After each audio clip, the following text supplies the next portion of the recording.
Well, good morning. Let's get started with style and point of view in the fiction section for the GED test. So this morning, the first thing we want to talk about is style, which is talking a little bit about the writer's style. What kind of language do they use? Like, for instance, it says in the text here, a writer has many choices when deciding how to write a story. A writer may use long, complex sentences, short clip sentences, or anything in between.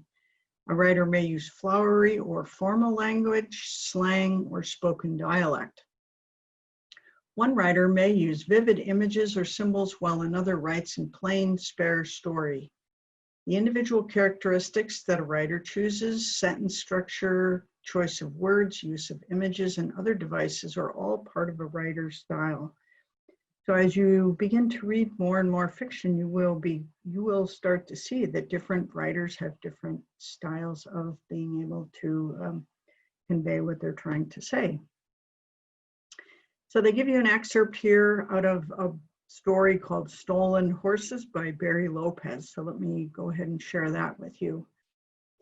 They ask that you, as you read the excerpt, look for the characteristics that this particular author chose. Ask yourself what effect they have on your understanding of the writing. The only part of the night I recall without feeling anger or sadness is loading the horses. Andy and I hardly had the fencing up before Brett came along with the first 10 or 12. A couple of Rowans and an Appaloosa stood out in that first bunch in the starlight, and a bay with a roached mane. Then Ed brought a second bunch, about 15, mostly dark, but a palomino and 2 paints in there, I remember.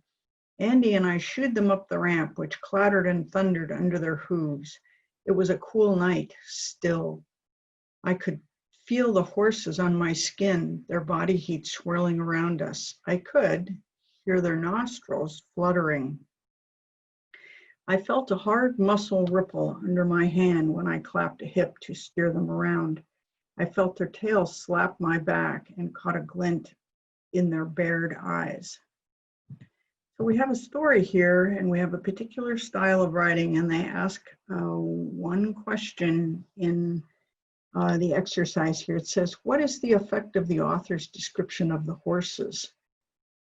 Well, it creates first answer is it creates a depth of feeling for the horse's vitality, or 2, it provides insight into what the characters are doing.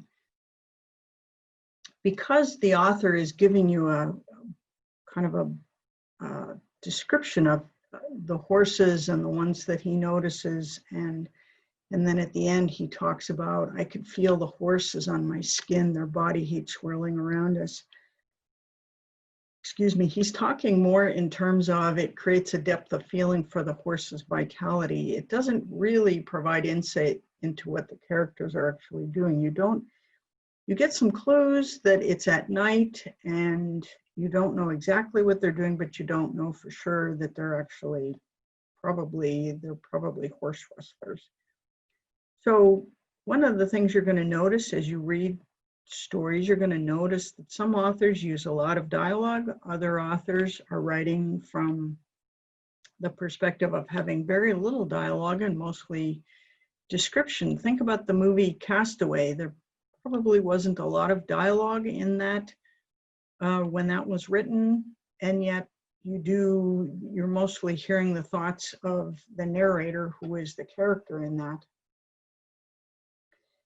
So the style of writing is going to differ amongst authors, and that's why I think sometimes it's difficult for us to read authors that are, from the early 20th century, not only because the vocabulary they use is somewhat difficult, we're not always familiar with the words, but we also don't understand the way the language is put together. And so when you read something that's more modern, like Harry Potter or some of the other newer novels, it's a lot easier to read because the language, evolves over time, and language usage evolves over time.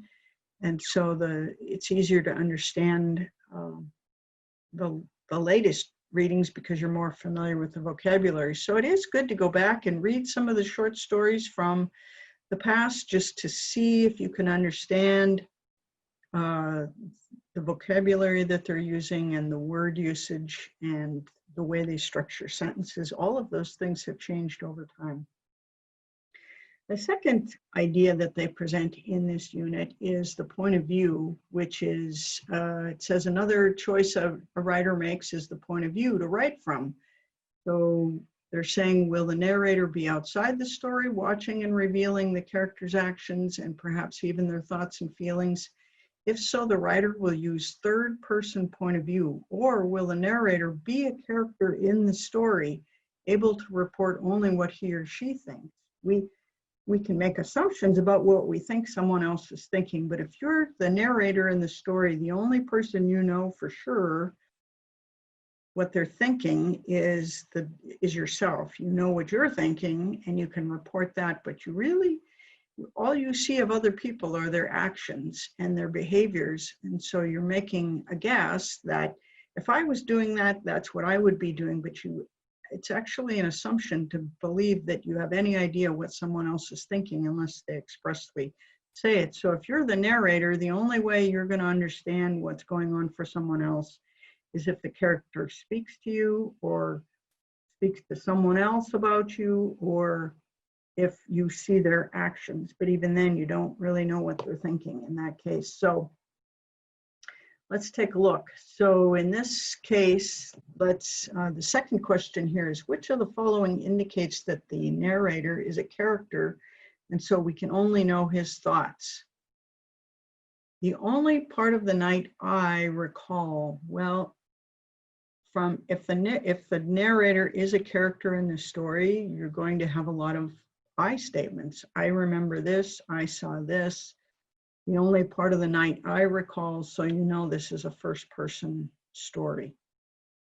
If this was third person, then you would have that person, you would have someone outside of the story and they would be talking about each of the characters from a third person perspective. The second answer here says, then Ed brought up a second bunch. Well, that is the first person reporting what the other person did. So you know this is a first person narrative in this story. And I have a video that talks about this just to give you an example of what this might look like in a variety of stories. So let me go ahead and bring up that video. It's a TED Ed lecture that was just done online. It's done as a cartoon, and it's actually very good in describing first, second, and third person narrative in a story. So let's continue on with the questions in the unit here, and hopefully we'll have a good idea of how to answer questions about first, second, or third person narration. So we have an excerpt from An Amateur's Guide to the Night. And let's see, where was this? This was An Amateur's Guide to the Night by Mary Robison. Copyright is 2001. So this story is almost 20 years old. This apartment her mom found is like an office or something, a studio for her to go to and get away every now and then. She wants to get away from us, Daphne said. Definitely not. She gave me a list, is how this whole thing started. She's got stuff she wants to do, and you with your school problems and me with the team, we're too much for her. See, she could spend an entire day on us, if you think about it, and never have 1 second for herself. If you think about it fairly, Daphne, you'll agree.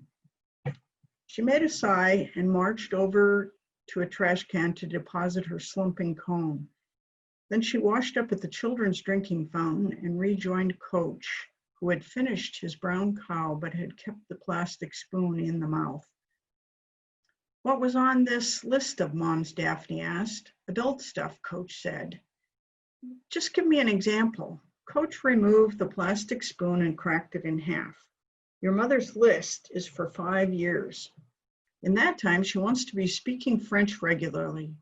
She wants to follow up on her printmaking. This is adult stuff, Daphne said. Coach raised the hand to Bobby Stark.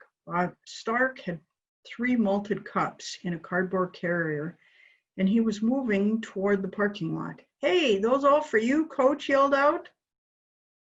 "I got a month to get fat, Coach. You'll have 5 months to beat it off me," the boy called back. The people at some of the tables around the coaches lit up with grins. Bobby Stark's parents were grinning. "Every hit of that junk takes a second off your time in the 40. Just remember that," Coach shouted. Stark wagged his head ruefully, his cheeks blushing. He pretended to hide the malts behind his arm. So we have a story here about a father and a daughter who are having a conversation about the fact that her mother, Daphne's mother, has decided that she's going to have a separate apartment away from where they're living, and the father's trying to explain the reasoning for why mom would want to do this. So let's see what questions they have about this particular story. What is Bobby Stark's attitude? Well, who is Bobby Stark? Bobby Stark looks like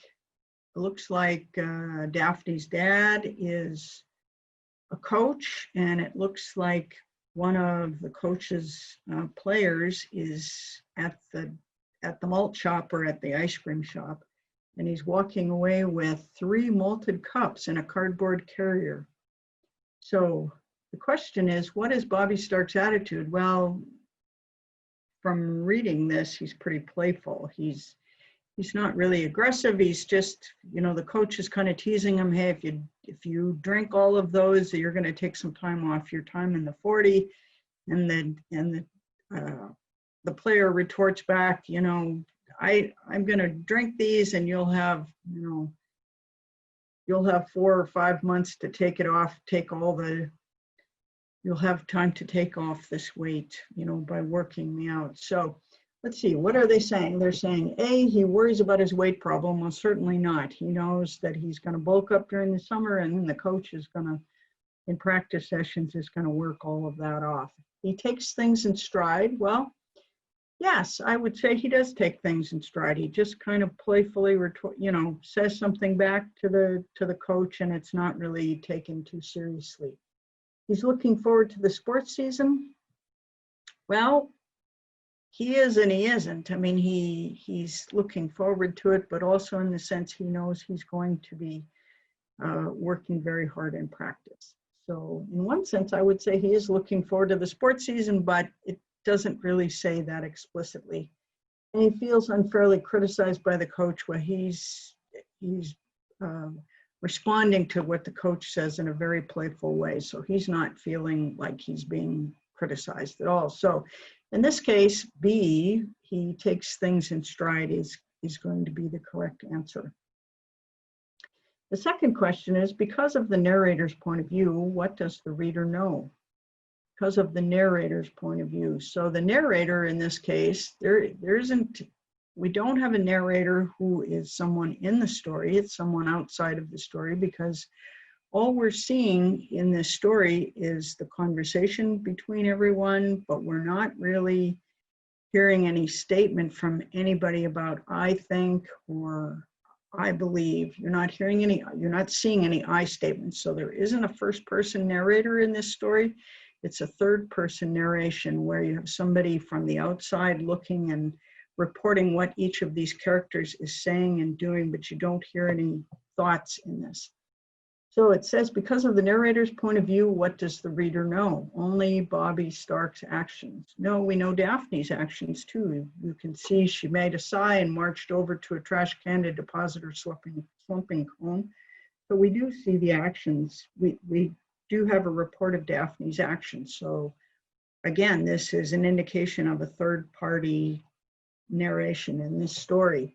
Thoughts and feelings of the characters, you don't really see the thoughts and feelings of the character at all, but you do see the actions and speech of the character. So I believe C in this case is going to be the right answer. And D is only Daphne's thoughts and feelings. Well, we don't really have any narration at all that talks about how Daphne's feeling. You hear her ask questions, but there's never a statement about what she's thinking. It's always what she's saying or what she's doing, which of course indicates that this is third person narration. So again, in this case, C is going to be the correct answer, that you see from the narrator's point of view, you see the actions and speech of the characters. The third question is, through their dialogue, what kind of relationship can you conclude the characters have with each other? Well, the dialogue is pretty casual. You see some playfulness. You don't see a lot of tension between the father and daughter, although you do see the daughter sort of questioning and wondering why her mother has decided to have this separate apartment. So just from their conversation, the father's trying to keep it light and it's kind of no big deal, and your mother has this list of things she wants to do. And if we really look at the time, we take up a lot of her time, so it makes some sense that your mom is going to go ahead and do this. So he's being pretty casual about it. He's being pretty informal. He's not really discussing his feelings about it. He's just saying, well, your mom wants to do a few things, and it's, she's going to have a separate place to do that. So in this case, A is informal, B is tense, C is suspicious. Well, there's no suspiciousness exhibited here in any of the conversation.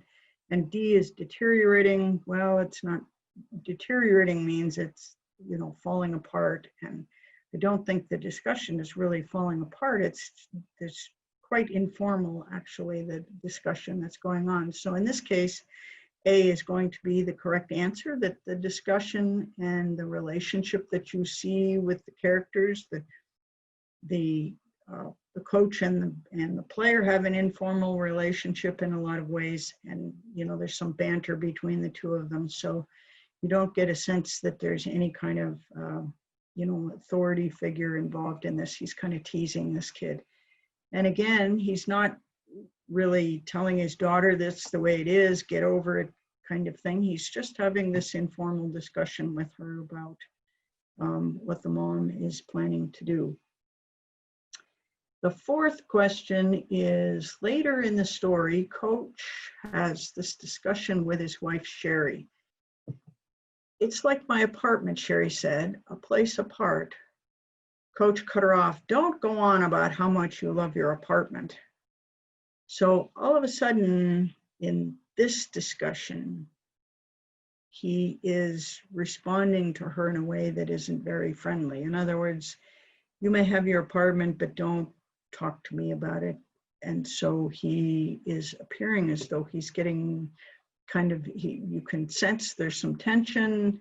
He's upset. He doesn't want to hear about how much she loves this new apartment and how much she loves her individual, the time she's spending by herself doing her own things. So there is some tension building in their relationship, but you never actually saw that tension in the story, in the discussion between Daphne and the coach. So based on this information and the excerpt, which of the following best describes Coach in his discussion with Daphne? A, he was brutally frank. Well, no, from this discussion, you know that he did not discuss his relationship with his wife, with his, didn't have that discussion with his daughter. So he wasn't really being honest with his feelings about how he felt about her, going off and getting this apartment. So A, I don't believe can be the answer to this. B, angry and hostile. Well, he's not angry and hostile with Daphne. He's trying to just have a discussion with her that's pretty informal about, and giving Daphne the idea that this is, probably a good thing for your mom and we should go along with it. So angry and hostile is not part of the discussion between Coach and Daphne. Loving and warm. Well, we don't really get the impression that it's a loving and warm relationship, although I would say the feeling under it is because he's trying to protect her from his own feelings. Yes, I would say there is some positive, loving and warm feeling between the dad and the daughter.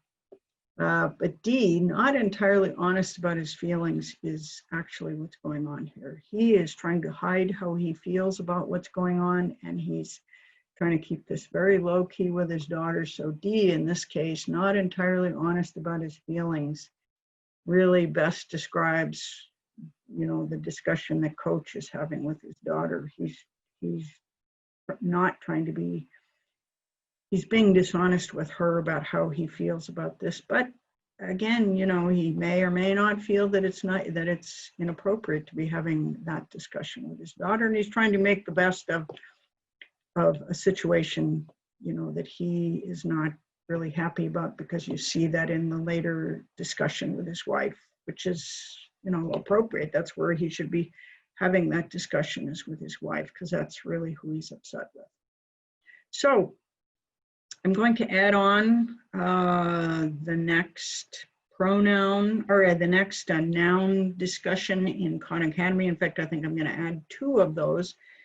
So in this one, I believe we're going to have irregular plural nouns, and there'll be 2, I think they're like 4 or 5 minutes. So I'm going to tack those on to the end of this, and I'd like you to continue on and watch those. And then tomorrow we're going to finish up the fiction section with figurative language, and that is similes and metaphors. And, you know, it's one of the discussions that they had in this, that an author's style. So what they refer to in the story, are they using a lot of metaphors in their story, which makes it a very different story than if you're being literal with everything. So tomorrow we're going to go ahead and work on figurative language, and we will see you then. Have a good evening.